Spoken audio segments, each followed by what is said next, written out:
Mesdames et messieurs, bonsoir et bienvenue dans cette édition de 22 heures au sommaire de l'actualité.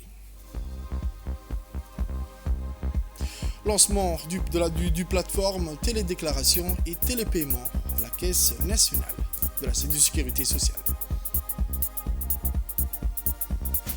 Dans l'actualité internationale, sécurité renforcée au siège avant l'Assemblée générale à New York. C'était le titre, mesdames et messieurs, le journal au complet à présent. Son Excellence, le Dr Ahmed Roble Abdillah, ministre de la Santé de la République de Djibouti, à la tête d'une importante délégation, a pris part aux 68e sessions de la conférence générale de l'Agence internationale de l'énergie atomique à Vienne, en Autriche, du 16 au 20 septembre 2024. La délégation de Djibouti comprenait également son Excellence l'ambassadeur Yassine Hussein de Ali, ambassadeur de la République de Djibouti en Allemagne, en Autriche, et représentant permanent de l'énergie atomique, Madame Marie Natalis, directrice générale de l'Autorité nationale des régulations et de contrôle des rayonnements lunisants, ainsi que des représentants des autorités et de l'ambassade. À la séance d'ouverture de la conférence générale, le Dr Ahmed Roble Abdillah a prononcé un discours dans lequel il a rappelé l'attachement de notre pays au principe du traité de non-prolifération nucléaire. Il a condamné l'agression à Gaza et en Palestine occupée par Israël, qui bafouille toutes les dispositions du droit international. En marge des travaux de la conférence générale, le ministre djiboutien a eu une réunion d'entretien très fructueux avec plusieurs hauts responsables de l'agence et en particulier avec le directeur général, M. Raphaël Grossi. L'entretien a principalement porté sur le projet de centre de radiothérapie, une initiative nationale lancée par le ministère de la Santé sous la houlette du président de la République de Djibouti, Al-Hajj Ismaël Marguelé. Lors de ces autres entretiens, le ministre a également échangé sur les voies et moyens de renforcer la coopération avec l'agence dans la lutte contre les maladies zoonotiques et contre la malnutrition grâce aux nouvelles technologies développées à des fins civiles dans le domaine nucléaire. De son côté, l'autorité a été exhortée à continuer ses actions en vue de renforcer les capacités en matière de régulation nucléaire et de sécurité radiologique dans le but d'assurer une mise en œuvre sûre et conforme aux normes internationales. La deuxième journée de l'atelier de co-création du projet Play to Learn financé par l'USAID et mis en œuvre par Mott MacDonald s'est tenue aujourd'hui à l'hôtel Sheraton. Cette session dédiée à l'identification des activités pour la troisième année du projet a rassemblé des représentants clés du ministère de l'Éducation nationale et de la formation professionnelle, le MFF et l'UNFD, ainsi que d'autres partenaires stratégiques. La journée a débuté par un travail en groupe où les participants ont pu travailler sur le plan de travail pour l'année 3 en se basant sur le bilan des activités des 2 premières années.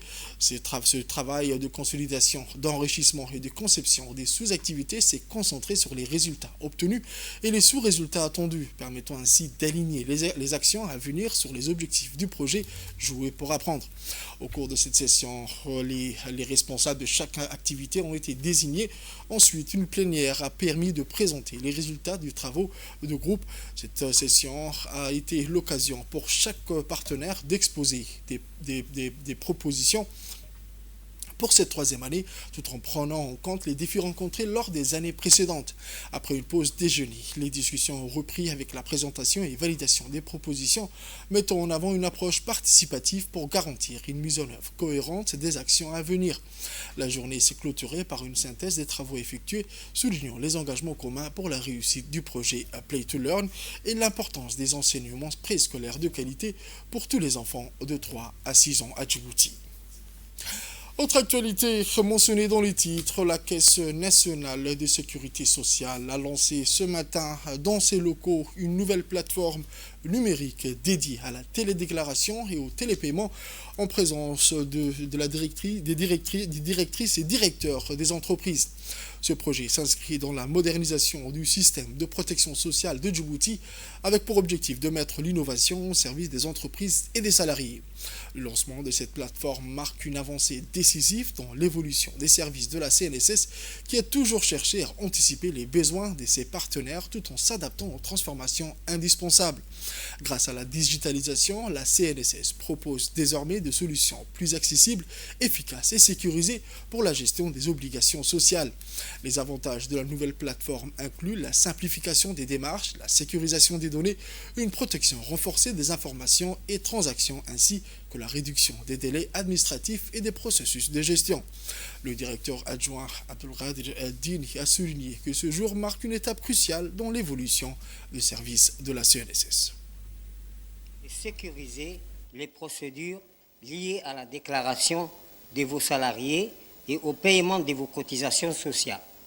En s'appuyant sur des technologies innovantes, nous vous offrons la possibilité d'optimiser la gestion de vos obligations sociales dans un environnement non seulement plus efficace, mais également plus protecteur pour vos données et vos transactions.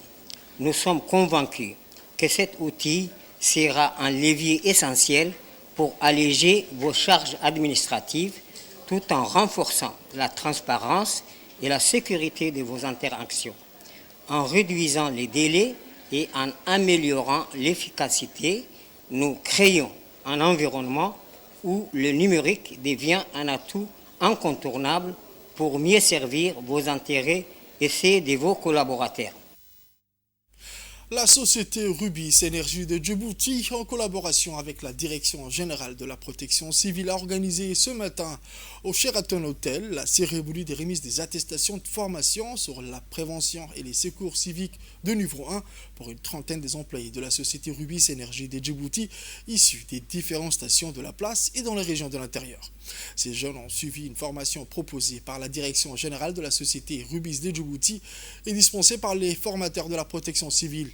Une formation qui vise à permettre les agents de la société Rubis les gestes de premier secours afin de mieux protéger les installations des carburants ainsi que ses clients en cas d'un incendie ou de danger.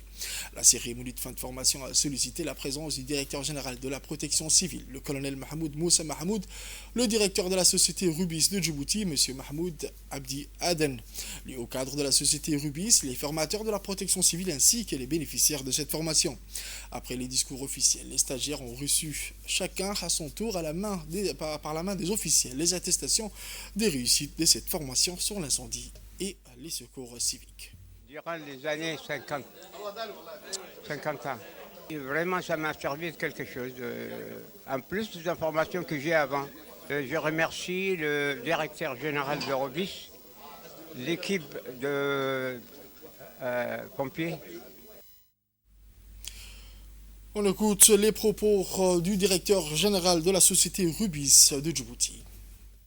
C'est avec une fierté que nous réunissons aujourd'hui pour la remise des certificats de formation en sécurité, incendie et en prévention en secours civique. Je tiens à remercier chaleureusement mon colonel et l'ensemble de ses équipes qui nous ont eu la gentillesse de nous aider à faire cette formation. J'aimerais aussi remercier l'ensemble de notre réseau. Parce qu'on parle de réseau, c'est l'ensemble de nos stations-service pour leur engagement, leur professionnalisme qui a été essentiel pendant cette formation. Cette formation est cruciale pour notre activité. Comme vous le savez, les chers gérants, vous avez acquis des compétences précieuses pour réagir avec efficacité et sang-froid face aux situations d'urgence. Ces connaissances sont un atout, non seulement pour vous, mais aussi pour vos collègues et vos familles et pour l'ensemble de la population. Vous êtes désormais des acteurs de la sécurité publique. Votre formation vous a équipé pour intervenir en cas de besoin et pour vous protéger, vous et ce qui vous entoure. Je vous félicite pour votre réussite et vous encourage à continuer sur cette voie. Ensemble, nous contribuons à un environnement de travail sûr. Comme vous le savez, la sécurité, c'est l'affaire de tous. Pour plus de détails, le directeur général de la protection civile, le colonel Mahmoud Moussa Mahmoud, a indiqué dans ses mots que cette formation vise à permettre les agents de la société Rubis les gestes de premier secours de niveau 1 afin de mieux protéger les installations des carburants ainsi que ses clients en cas d'un incendie ou des dangers. La clôture de l'atelier de formation et de sensibilisation sur l'harmonisation de la gestion, statut des réfugiés et de la politique d'asile dans la région de l'Igad s'est achevée avec succès ce vendredi au Sunny Hill Center d'Arta. Les échanges en séance plénière et en petits groupes de travail ont permis de recueillir les pistes d'amélioration de la qualité et la pertinence des contenus de formation sur la gestion du statut et la protection des réfugiés. Au terme de 3 jours d'atelier, les experts, les cadres de l'Igad et les responsables et techniciens de l'ENARS ont amendé des échanges et des bonnes pratiques, défis rencontrés et des mécanismes de coordination présentés par le consultant. L'Igad sur la protection des réfugiés représente une avancée cruciale dans la promotion de la coopération régionale, le renforcement de la protection des réfugiés et la promotion des solutions durables pour les personnes déplacées de force. À noter que l'IGAD mène un travail similaire dans l'ensemble de ses États membres en vue de l'atelier de formation et de sensibilisation sur l'harmonisation de la gestion des statuts des réfugiés et de la politique d'asile. L'IGAD nourrit une ambition régionale d'harmonisation des politiques, des législations et des pratiques de protection et de gestion des réfugiés dans la région via des procédures d'asile plus équitables et conformes à la protection d'intégration et inclusive comme inscrit dans les textes internationaux. Direction le nord. Une localité située dans la région des Aoulah avec un bassin versant de plus de 1500 km3. Cette zone fertile, 1600 km², cette zone fertile est destinée à devenir un pôle majeur pour l'agriculture durable à Djibouti, qui se distingue comme l'un des bassins versants les plus vastes après l'oued de Wema. Son importance historique pour le pastoralisme et ses perspectives de développement en font un site stratégique pour l'avenir agricole de Djibouti. Chaque été, notamment après des pluies abondantes comme celle de cette année, des troupeaux provenant du littoral affluent vers cette région. Pour les nomades de la région, Doda représente bien plus qu'un simple espace de pâturage, c'est un lieu de survie et de subsistance. Le ministère de l'Agriculture, en partenariat avec la Banque mondiale et des investisseurs privés, a lancé un vaste programme de développement visant à exploiter le potentiel de cette région, notamment en matière de culture et de fourrage, mais aussi de gestion des ressources hydrauliques. Le projet en cours de réalisation bénéficie également du soutien technique de plusieurs experts dans Baragoita, un ingénieur ayant une connaissance approfondie de la région et de ses besoins spécifiques. On écoute M. Baragoita qui dirige une partie des travaux techniques, qui a expliqué les détails de cette initiative. Aujourd'hui, dans la plaine endoréique de Aoulah, connue aussi sous le nom de Dola, qui draine un bassin versant de 1600 km². Là maintenant, dans le cadre du nouveau projet, le ministère de l'Agriculture a choisi comme un des sites prioritaires la zone d'Aoulah qui constitue un potentiel énorme pour le développement de l'agriculture. L'étude en cours confirme, l'importance de la nappe, de la richesse en eau souterraine. Donc on va implanter des privés qui vont venir ici faire le pâturage, du fourrage pour les animaux qu'on achète maintenant en Éthiopie et difficilement. Donc c'est vraiment une zone où on peut produire du pâturage, des pommes de terre. Donc beaucoup de choses peuvent se faire ici et on peut parler de pratiquement de plusieurs centaines d'hectares qui peuvent être fiabilisés. Et c'est le défi que le ministère de l'Agriculture veut maintenant monter cette année-là. On a un projet qui a été financé par la Banque mondiale qui projette de faire ça. On espère que on aura suffisamment d'eau et il y aura et l'eau de surface et aussi les eaux souterraines que nous espérons avoir après cette étude qui sera lancée dans quelques mois. Hier soir, au Théâtre National des Salines, a eu lieu une soirée musicale qui s'inscrit dans le cadre de la Journée internationale de la paix. Un événement qui a rassemblé de nombreux chanteurs prometteurs du pays, mais aussi de la région. La présence distinguée du directeur général de l'Agence nationale pour la promotion de la culture, accompagné du haut cadre du ministère de la Jeunesse et de la Culture, a souligné l'importance de cette fête dans le paysage culturel local et régional. Le public, nombreux et enthousiaste, a pu profiter d'un programme riche et varié, mettant en lumière la diversité culturelle et musicale. Des performances traditionnelles aux compositions contemporaines, chaque prestation a ajouté une dimension nouvelle à la célébration. Ce fut une soirée mémorable qui a non seulement diverti, mais également renforcé les liens culturels entre les communautés présentes. Cette soirée musicale mettra en lumière des performances artistiques inspirées par le thème de la paix. Des chanteurs et des danseurs se sont réunis sur scène pour offrir au public une expérience unique, empreinte d'émotions et de messages de tolérance et de compréhension.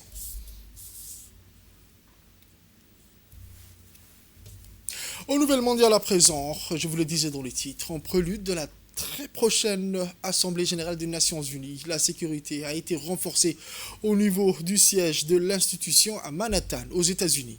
Cette année, elle se déroule en pleine élection présidentielle américaine, au contexte déjà bien particulier, alors un dispositif impressionnant. Dans le centre de réflexion, un mur d'écran illumine la pièce en montrant des dizaines de caméras de sécurité parmi les 1400 du complexe, des alarmes de porte et des alertes d'urgence. Les ordinateurs tournent à plein régime et mettent à jour les images de personnes qui passent leur badge au port de sécurité de ce vaste complexe. La réunion annuelle rassemble des centaines de diplomates du monde entier à New York pour le débat général au sein de l'ONU et des dizaines de réunions dans la ville. Autre actualité internationale, au lendemain des inondations qui ont ravagé plusieurs pays européens, parmi lesquels l'Italie, la Roumanie, la Hongrie, les habitants s'affraient au nettoyage de leurs maisons. Des bâtiments empruntés par milliers de routes endommagées et même des ponts détruits en Italie, en Roumanie et en Hongrie, pays ravagés par les inondations causées par la tempête Boris. L'heure est aux constatations des dommages à la réhabilitation des bâtiments. Dans le comté roumain de Galatie, de nombreuses maisons ont été détruites par les inondations, entraînant le déplacement de milliers de personnes. L'eau s'étant enfin retirée, les habitants pieds dans la boue s'affraient pour nettoyer leur domicile et les débarrasser des meubles abîmés. En Italie, la solidarité s'organise en Émilie-Romagne, région la plus sinistrée. Des bénévoles sont venus prêter forte aux résidents touchés par les intempéries. C'est la fin de ce journal de 22h, mesdames et messieurs. Merci à vous de l'avoir suivi et restez avec nous pour la suite du programme sur Télé Djibouti.